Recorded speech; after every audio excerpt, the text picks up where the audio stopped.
Campina Grande, quinta-feira, 20 de junho. Hoje celebra-se o Dia do Revendedor. Logo mais estaremos ouvindo o pastor Antônio Júnior trazendo mais uma reflexão de uma palavra ministrada em nossa igreja. Sem perda de tempo, quero deixá-los com o pastor Antônio Júnior.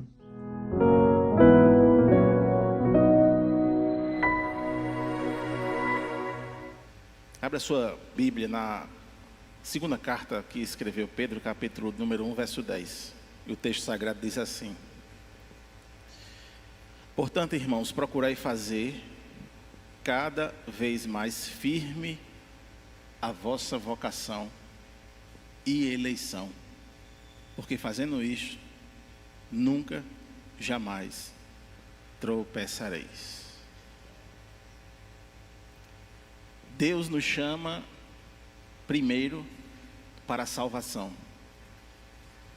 E esse texto que eu acabei de ler, ele nos informa justamente isso. Ele também chama-nos, Deus, para a liberdade, pois éramos escravos do pecado e do diabo. E Paulo, escrevendo para a igreja da região que ficava na Galácia, ele revelou justamente essa realidade. Ele disse: porque vós, irmãos, fostes chamados à liberdade. Não useis então da liberdade para dar ocasião à carne, mas servir-vos uns aos outros pelo amor. Ele também nos chamou para nos pertencer a Jesus. E o mesmo apóstolo Paulo, quando escreveu à igreja de Roma, ele registrou a seguinte coisa: ora, aquele que é poderoso para vos confirmar, segundo o meu evangelho e a pregação de Jesus Cristo, conforme a revelação do mistério que desde tempos eternos esteve oculto, mas que se manifestou agora e se notificou pelas escrituras dos profetas, segundo o mandamento de Deus eterno, a todas as nações, para a obediência da fé. E Deus também nos chamou para as bodas do Cordeiro. Quem nos informa isso é João, quando escreveu o Apocalipse. E disse-me: escreve, bem-aventurado aqueles que são chamados à ceia das bodas do Cordeiro. E disse-me: estas são as verdadeiras palavras de Deus. Apocalipse 19, verso 9. E também eu registro um outro chamado. Deus nos chamou para viver de forma digna. Efésios capítulo 4, versículo 1. Rogo-vos, pois, eu, preso do Senhor, que andeis como é digno da vocação com que foste chamado.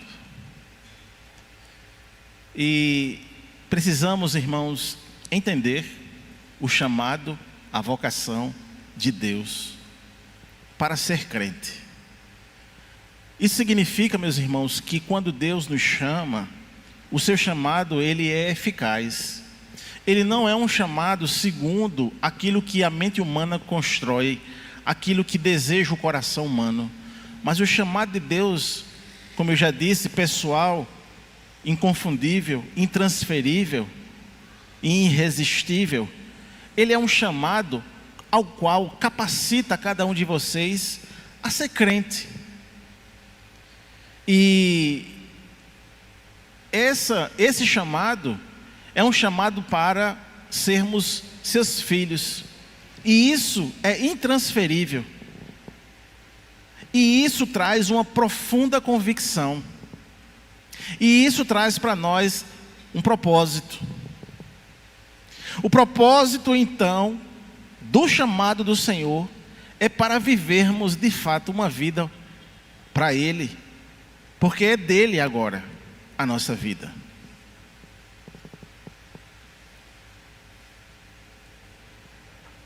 Irmãos, muitos exemplos nós podemos constatar sobre pessoas que tiveram esse chamado, que tiveram a convicção nos seus corações por esse chamado. E uma vez eu contei aqui uma história do proprietário, aquele que começou a editora Fiel. O senhor Dunham, ele iniciou o Ministério Fiel, que hoje nós conhecemos como editora Fiel, e ele era americano, e ele sai dos Estados Unidos para o Brasil. Não à toa, nem coincidência, mas por providência de Deus, a gente está com uma pessoa aqui que conhece os rios da Amazônia, os ribeirinhos, os mosquitos, os pernilongos. E em 1952, o dono da editora Fiel, casado, morando em Nova York, ele decide vir ao Brasil para fazer missões entre os ribeirinhos. E ele contando essa história, ele diz que a primeira coisa, quando ele chegou em Belém do Pará e abriu a porta do avião, foi perder o ar, porque era muito quente e úmido. Mas ele disse que pior não foi em Belém, foi quando chegou em Manaus, porque o clima estava pior ainda. Ele disse também, no seu testemunho, que ele embarcou num avião turbohélice em 1952.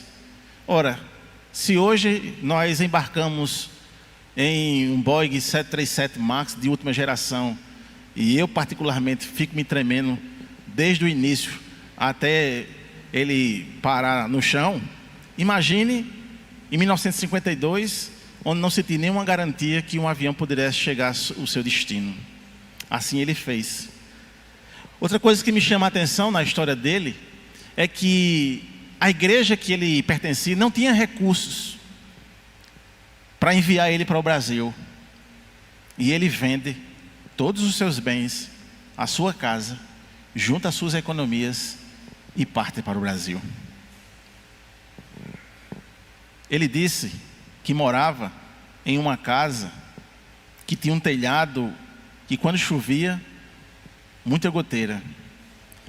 Tinha um pequeno banheiro para tomar banho, ele usava um balde, onde servia também para pegar água que vinha de uma torneira comunitária. Na casa dele, ele tinha uma tábua grande, e ali ele preparava os alimentos todos os dias. E a cama dele era uma cama de tábua, onde ele colocava um colchão feito de palha de arroz. E tinha um mosquiteiro que protegia ele das picadas dos insetos. Mas uma frase me chama a atenção, porque quando ele diz isso, ele termina o seu testemunho dizendo: e tudo isso é uma grande bênção do Senhor. Ele sai de sua casa aquecida, ele sai de uma região extremamente próspera, Nova York, e ele vem para o Brasil fazer as suas refeições numa tábua improvisada. Então, duas coisas nesse testemunho me falam. Uma é da convicção do chamado, intransferível, inconfundível, irresistível. Mas outra também é que o chamado dele, ou o chamado do Evangelho, ou o chamado para fazer a obra do Senhor, ele é um chamado que independe das circunstâncias a qual ele está inserido. Se é num palacete, ou se é numa casa de madeira no meio do mato. E também fala muito ao meu coração para que nós tenhamos um coração mais contente, ou ter um coração agradecido. Nós estamos aqui e nenhum de vocês vestiu a roupa que não gosta.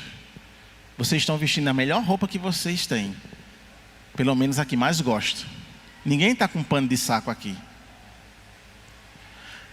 Mas em paralelo a isso, você já se percebeu quanto você reclama?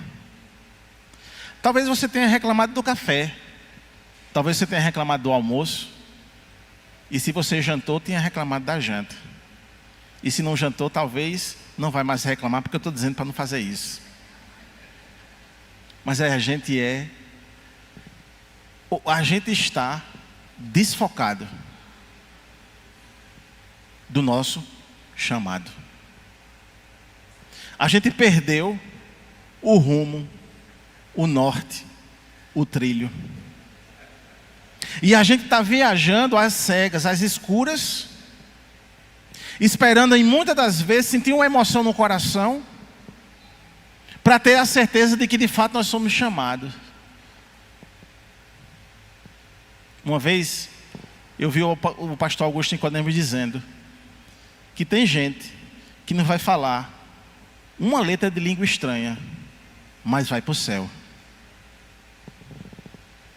Porque língua estranha não é salvação, é algo que Deus dá para nós como crentes, na presença dele, no derramar do Espírito, com propósito.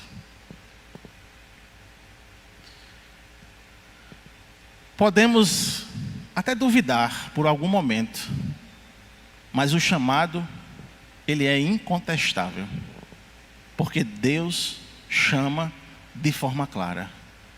E quando Deus chama, Ele imprime uma certeza no nosso coração. Eu me lembro que quando eu estava no campo, em São Vicente do Seridó, eu fiz uma coisa que talvez muitas pessoas reprovavam hoje. Que eu disse assim: eu vou pastorear, mas eu não posso morar aí. Eu tenho que continuar morando em Campina, mas eu darei assistência. E de forma sobrenatural, não sei como isso aconteceu, eu passei 7 anos dando assistência àquela igreja, viajando 140 quilômetros, 70 de ida e 70 de volta. Teve uma noite que Caléu era pequenininho, mas lá tinha tanta muriçoca. Ali não era muriçoca não, ali era morcego. Estava fantasiado de muriçoca. E eu me levantei, a gente tinha um quarto atrás, sem banheiro. Para ir ao banheiro você tinha que descer, e era o banheiro coletivo da igreja. Mas eu me levantei naquela madrugada, umas 2 horas, e os meus meninos estavam todos encatombados de muriçoca. Eu peguei eles, um calor, e disse: irmão, vamos para casa, eu deixo vocês em casa e eu retorno para dar a escola bíblica dominical. E assim foram 7 anos, até que eu percebi que, vez por outra, eu viajava e deixava os meus filhos na casa da minha sogra e do meu sogro, que estão ali atrás. E eu comecei a perceber que eu estava prejudicando a vida dos meus meninos, porque eles não estavam participando comigo na igreja. Mas por outra forma também eu percebi que eu estava prejudicando a igreja, porque ela estava crescendo, e ela precisava que um pastor morasse lá. Como eu não podia morar, nós oramos, e Deus então foi agindo. E Deus mandou um auxiliar, era meu aluno, inclusive ele vai estar aqui pregando, vocês vão conhecer ele, pastor Elton. Com 3 meses que ele estava lá conosco, Deus me disse, pregando na Assembleia de Deus: diga ao povo que você vai alçar outro voo. E eu ficava: meu Deus, isso é coisa da minha cabeça. Eles: diga. E eu: isso é coisa da minha cabeça. Aí o cantor se levantou e disse: e o que Deus decretou, está decretado. Eu não tinha conversado nem com a igreja, e ela estava lá presente comigo. E eu me levantei e disse: Deus me disse que eu vou alçar outro voo. Eu não sabia nem o que era, nem para onde eu ia. Mas o que eu quero dizer aqui é que o chamado de Deus, ele é incontestável. O fato é que eu vim pregar aqui no culto de mocidade, aqui nessa igreja. Quando eu cheguei ali na frente, estava tudo apagado. Ia ter uma reunião de oficiais. E aí eu falei com o Jefferson: Jefferson, está tudo apagado aqui, o que foi? Não, vem para aqui, pastor, a gente ia cancelar, mas não vai mais cancelar não. A gente está na sala da mocidade, pode subir. Aí eu subi aqui. Quando eu cheguei ali em cima, estava o pastor Cleófas conversando com o Jefferson. E eu disse: foi o que aconteceu? Cleófas está aqui, vocês vão ter reunião.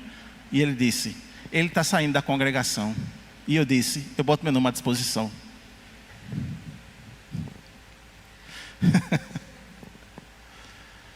Deus tinha falado que eu ia aos altos voos, sim ou não? O chamado de Deus é claro, sim ou não? É incontestável, sim ou não? 2 meses antes de eu fazer isso tudo, uma senhora chegou para mim e disse: pastor, o senhor vai para outra igreja, e é uma igreja grande, e Deus está contigo. O chamado de Deus é incontestável. Ele chama de forma clara. E Ele imprime uma certeza no nosso coração. O desfecho é de que eu fiz uma conferência lá em São Vicente do Seridó dos jovens, e nessa conferência até um canal local foi fazer uma entrevista conosco lá. E foi um dos maiores eventos, e era justamente a minha despedida. A gente marcou, irmãos, a despedida para o dia 1º de setembro de 2019, Irama. E eu marquei esse dia porque eu cheguei em frente à igreja numa quinta-feira, ainda era agosto, e eu disse: Irama, meu coração não está mais aqui. E o dia da despedida é dia 1º de setembro. Irama, rapaz, isso eu vou dizer no púlpito. Porque Deus estava me dizendo que era para dizer, e meu coração, eu ia à força, porque eu não estava mais lá. Enquanto meu coração estava lá, eu fiz todo o trabalho que eu tinha que fazer, mas Deus continuou meu coração. E o fato é que eu entrei, dei o estudo na quinta-feira e disse: irmãos, a nossa despedida é dia 1º de setembro. Eu me lembro, irmãos, que meu sogro e minha sogra também foram, né? São testemunhas lá da nossa despedida. Foram 4 horas de culto. E eu não sei se vocês lembram, mas quando eu fui para São Vicente do Seridó, eu tive uma crise ministerial. A crise que eu tive foi que o meu braço direito, a pessoa que eu confiava, a pessoa que eu pensava que ia caminhar comigo, ela nos abandonou e foi para outra igreja. Era missionária de lá. E aquilo doeu meu coração. Eu tive uma crise. Até que eu li o livro Pastor Aprovado, de Richard Baxter, que era uma leitura, que era um escrito de 1600 e pouco. E ele disse: você é pastor, você vai cuidar da ovelha, vai sarar suas feridas, e ela vai lhe trair. E sabe o que você vai fazer? Você vai continuar amando ela. E naquele momento a minha crise ministerial foi embora. E eu entendi que, independentemente da paulada, da pedrada, do tiro, da facada, seja do que for, eu continuarei amando as minhas ovelhas. E foi assim que eu fiz com aquela menina. Passou-se um tempo, e uma vez eu encontrei com ela na rua. E ela olhou para mim, me viu no carro e disse: pastor, o que é? Me perdoe, pastor. Eu perdi muito tempo. Quero pedir perdão, eu quero voltar para a igreja. Eu disse: não, minha irmã. Toda a mágoa que eu tinha naquele momento sumiu, apagou-se. E ela voltou para a igreja. E ela é uma bênção na igreja. E sabe quem é ela? Vou dizer. Foi a que você viu aqui, Lucicleide Pessoa. Ela vai vir pregar aqui.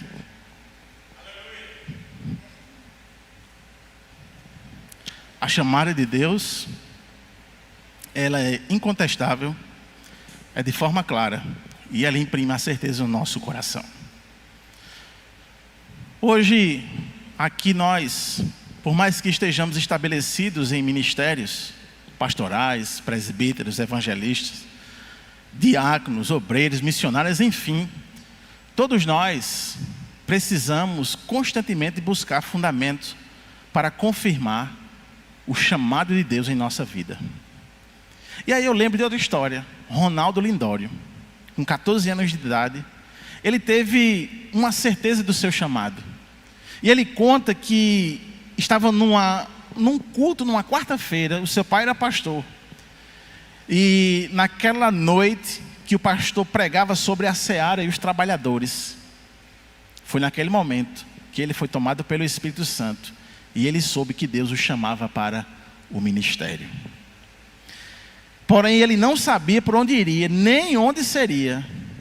E hoje, nós vivenciamos um pastor, conferencista, e que já passou até mesmo por tribos na África. Mas, por outro lado, quando nós olhamos para os bancos dos seminários aqui, onde eu dou aula, e às vezes também nas conversas que nós temos com algumas pessoas de confessionalidade evangélica, uma crise de vocação, uma falta de entendimento profundo das Sagradas Escrituras, uma distância enorme das experiências verdadeiras com Deus. E hoje, infelizmente, o que nós vemos é um apelo para o sucesso, é um apelo para aparecer, para a mídia, para a curtida. E isso tem enfeitiçado muitos irmãos, muitos líderes, que enviesam por esse tipo de coisa e acabam distorcendo nos seus corações o verdadeiro chamado do Senhor. Amados irmãos, em mais uma análise que nós fazemos e que devemos fazer, precisamos entender o que nós estamos pregando, ou mesmo qual é o conteúdo da nossa mensagem. E o que nós constatamos muitas vezes, irmãos, é a substituição daquilo que deveria ser a fonte primária de direção. O que se tem notado é que a igreja muitas vezes quer ser guiada pela cultura, as novas ondas de arrecadação, mantimento do povo, a desenfreada promoção do bem-estar relacionada ao prazer dos frequentadores. É tanto que igrejas promovem ringues de lutas nos seus cultos. Certa vez eu ouvi, e eu já disse aqui e repetirei de novo, uma aberração onde a pessoa dizia que o anjo Rafael tinha descido. Nem anjo Rafael existe.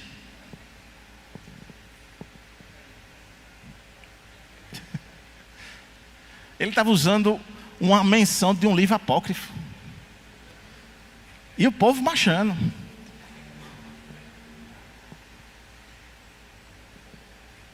Meus irmãos, muitas das vezes, o público está esperando a promoção do bem-estar. E a opinião da igreja é que se foi bom o sermão ou se alguma palavra o feriu. O desenvolvimento de atividades voltadas à terapia, preocupação com a promoção da igreja e como ela é conhecida. E nesta noite, quero tratar com os irmãos sobre algumas coisas importantes. Mais uma vez, devem ser colocadas. Em primeiro lugar, nós somos chamados, vocacionados para Deus. Um dos equívocos que sempre nos deparamos, seja na igreja ou em outro lugar, que se fala de Deus, é que as pessoas confundem a vocação que cada um tem primeiro para ser crente. Ou seja, ninguém pode ser crente sem que Deus o tenha chamado pelo Evangelho. A fé dos eleitos de Deus se dá pelo conhecimento da verdade, que leva você a uma vida de piedade, onde se concretiza e promove a vida do crente, a confiança dos propósitos escolhidos de Deus. Há uma vida de santificação. Foi essa a realidade que Paulo ensinou ao pastor Tito, quando ele disse: Paulo, o servo de Deus e apóstolo de Jesus Cristo, para conduzir os eleitos de Deus à fé e ao pleno conhecimento da verdade, que leva à piedade, na esperança da vida eterna, a qual Deus, que não pode mentir, prometeu antes dos tempos eternos, e no tempo próprio manifestou a sua palavra, mediante a pregação que foi confiada segundo a ordem de Deus Pai e de nosso Senhor Jesus Cristo. Então eu estou convencido, e mais uma vez eu digo isso, plenamente convencido, de que para uma igreja ser alegre, que ela reconheça e confesse a verdade redentora e a centralidade em Cristo, ela precisa promover o conhecimento da verdade pela exposição das Escrituras. Fora isso, você não vai conhecer definitivamente a alegria de ser igreja. Você não vai conseguir fazer a confissão verdadeira da ação redentora de Cristo, da centralidade dele na sua vida. Enquanto você procura as coisas efêmeras desse mundo, uma fé secularizada, O que você vai estar atrás é apenas preencher um emocionalismo que dá e passa, assim como as emoções pecaminosas. Mas a partir do momento que você for exposto às Escrituras e que Deus falar profundamente ao seu coração, você será saciado como nunca antes na sua vida. E eu quero que vocês concordem comigo assim. A gente precisa ver uma igreja interessada na piedade, numa vida virtuosa, no espírito da verdadeira consagração. Ronaldo Lindório, ele disse assim: todos os remidos são chamados por Deus e para Deus. A origem do chamado não é no homem ou na igreja, mas a origem do nosso chamado é no próprio Deus. É nele que está a origem do chamado. Aleluia. E aí você poderia perguntar: estamos num culto de missões. Qual é o meu campo missionário? Qual é a minha área de atuação? E se você olhar ao lado, aonde você estiver, aí será o seu campo missionário. E talvez você possa perguntar: onde começa o meu chamado então? Ou melhor, como eu vou desenvolver? Ou como eu vou entender? Cito outra pessoa para ilustração. Sophia Miller, uma missionária americana na Amazônia, que descia e subia os rios para pregar para as tribos de índios, muitos deles extremamente selvagens. Afirmou numa entrevista, quando ela foi indagada, qual foi ou como fora o seu chamado. E ela respondeu a seguinte coisa: eu jamais tive um chamado. Ouvi a ordem e obedeci. A ideia que ela quis passar aqui é que, em detrimento do seu chamado específico para servir na Amazônia, entre todos os índios, todo crente, ou todos os crentes são chamados para a missão. Todos os crentes são chamados e vocacionados por Deus e para Deus. Mas existem aqueles que têm um chamado específico, sim. E esse chamado específico deve nos levar, além de nossas necessidades, das nossas necessidades percebidas, para as nossas necessidades reais. A gente precisa então nos libertar do hábito de nos enxergar por meio daquilo que já é clichê, das imagens sedutoras, dos jargões vazios, das promessas de prioridades e propriedades materialistas e humanas. É só à luz da verdade de Deus que nós nos entendemos corretamente e abrimos os olhos para a provisão de Deus e para a nossa, para levar a palavra de Deus à nossa família, a nossos amigos, a quem quer que seja. Então, irmãos, você precisa se conscientizar da seguinte coisa: a Bíblia precisa ser ensinada e pregada em casa, na rua, no trabalho, na escola, na universidade, na igreja. E nós precisamos expor o que a Bíblia diz, os seus ensinos, nunca jamais a opinião ou as ideias da época. Não devemos aceitar menos do que aquilo que Deus nos tem dado. Por quê?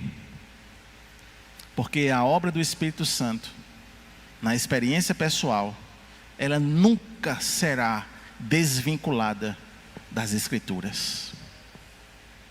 O Espírito, ele não pode falar em formas que independem das Escrituras.